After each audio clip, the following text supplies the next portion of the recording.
So I really like two things about what you say. Number one, the airplane thing, falling out of an airplane 50,000 feet. Like, hold on, it'll be over soon. And the other thing is when you say, oh, just don't talk about something and it'll go away. And I'm here, I'm listening to you, and I'm thinking, okay, Abraham, so you're telling me I'm in an airplane right now, so you're telling me to just jump out, and if I believe I'll land in Disneyland, then I'll land in Disneyland, or otherwise I'll just crash into a tree. Like, how can I just randomly believe that? You know? Well, we're not actually asking you to believe that when you're falling from an airplane that much different is going to happen other than that you are going to move quickly and directly to the crash site. Because your understanding of your laws of physics are such. But the reason that we continually tell that story is because we want more than all of the things that we desire as we visit with you, with all of you. We want you to stop struggling when you're in the midst of negative momentum, because the struggle only adds power to the negative momentum. And see, I understand that when I'm in the middle of negative emotion, I understand that if I pick something better, that it's good for me to pick a better disc. But you can't, can right. you? You can't. And that's the point that we're wanting to make. We want you to understand that that thought is going to play itself out most likely. And it's okay. But you have then other opportunities when you're not in that negative momentum to start positive momentum. So our message really is about not trying to control negative momentum, but wanting to perpetuate positive momentum. And if you say that and mean it often enough, then the negative momentum happens, you don't add power to it. Negative momentum happens, you don't add power to it. You observe something that makes you feel bad, you don't add power to it. Have you ever been in a conversation with someone where there was a disagreement and it became more and more disagreeable and you just couldn't shut up? And everything you say just makes it worse. You can't stop yourself, and you know it.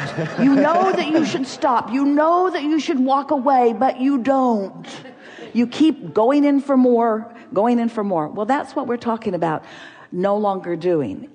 Recognizing earlier on in the process that there is negative momentum and that trying to do something about it isn't helpful. Now, in the beginning of our conversation with all of you, years ago, we talked about pivoting. When you know what you don't want, you know what you do want. So in the early stages of a thought of what I don't want, you could say, well, I know what I don't want. What is it that I do want? And if you catch it early enough, then you can pivot into that. But if it's been going and going and going and going and going, law of attraction is not going to bring you thoughts of what you do want. It's only going to continue to bring you more thoughts of what you don't want. So your goal is to disengage from it, to disengage as quickly as you can. So the tools that we've offered are distraction, meditation, take a nap, but mostly what we want to say to all of you, and it's this new thing that we are emphasizing these days, is just don't be mad at yourself about it. Don't use it as a reason to club yourself over the head. Instead say, wait, this is the natural law of attraction. I've clearly got some momentum going that I didn't mean to get going. I watched that television program and then I talked to my friends about it and I got the momentum going, and I accept that I got the momentum going, and I'm not a bad person because the momentum's going. Law of attraction is the reason that the momentum is going, but I've got more choices than I've been deliberately taking. I don't have to keep engaging in this, and I do have to engage in it right now because the momentum's going, but I'm going to do my best to distract myself.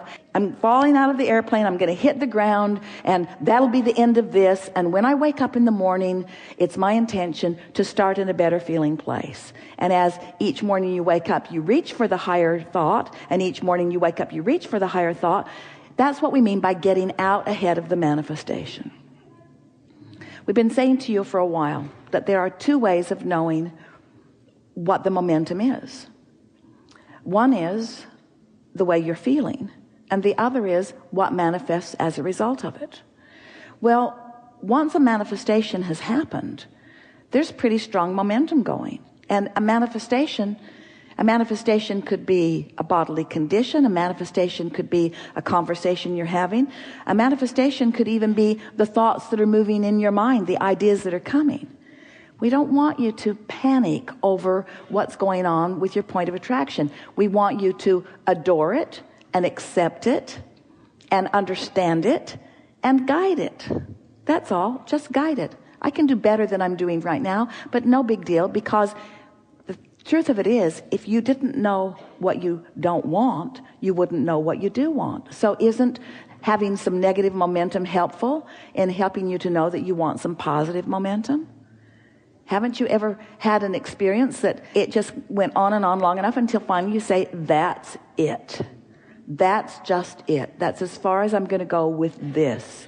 So you define that you want something different, and then you just do your best. That's all we're asking. You just do your best.